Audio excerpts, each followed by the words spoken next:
मुझे ताज्जुब क्यों हुआ।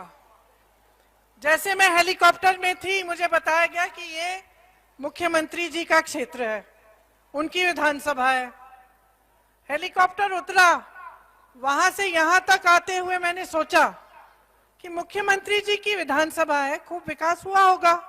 इतना तो देखिए हर प्रदेश में हर मुख्यमंत्री कर लेता है, अपनी विधानसभा की का विकास कर लेता है। अच्छी अच्छी सड़कें होती हैं, चाहे किसी भी पार्टी का हो। मुझे ताज्जुब हुआ यहाँ की स्थिति देख के, यहाँ की सड़क को देख के, ये देख के कि आपके मुख्यमंत्री ने पिछले 5 सालों में आपके लिए कुछ नहीं किया है। और मध्यम व्यापारी हैं जो इस तरह की दुकानें चलाते हैं, जो रास्ते में हैं इधर, जो छोटे छोटे मैन्युफैक्चरिंग के यूनिट बनाते हैं, उनके लिए कुछ नहीं। वही है इस देश की रीढ़ की हड्डी, जो छोटे दुकानदार हैं, छोटे व्यापारी हैं, जो पिछले 5 सालों में जिनका व्यापार बंद होने के कगार पर आ गया है, जिनको बताया गया था कि नोटबंदी इसलिए की जा रही है कि देश का पूरा काला धन वापस आ जाए।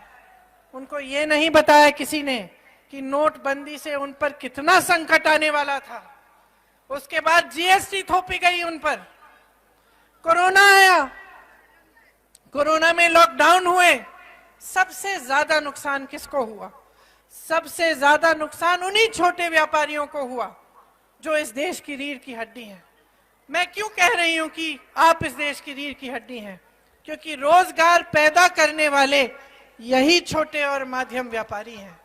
कोई अडानी जी और अंबानी जी नहीं पैदा कर रहे हैं रोजगार आपके लिए। छोटा सा पर्यटन के लिए भी अपना बिजनेस शुरू करना चाहे, उसको सुविधा मिलनी चाहिए, सहायता मिलनी चाहिए। सब कुछ है, हुनर है आपके प्रदेश में, लेकिन रोजगार नहीं है। रोजगार नहीं है। रोजगार के लिए आपके यहां से लोग पलायन करके बाहर जा रहे हैं। पलायन करके बाहर जाते हैं, इतनी मेहनत से वो काम करते हैं, दिन रात काम करके घर पैसा भेजते हैं। इस सरकार ने क्या किया? जब कोरोना आया, एक दिन में कह दिया लॉकडाउन हो गया, बसें बंद, ट्रेन बंद, जाओ घर अपने। तमाम उत्तराखंड के लोग जो दिल्ली जैसे शहरों में मेहनत की कमाई करते हैं, दिन रात काम करते हैं, उनको भगवान के भरोसे छोड़ दिया।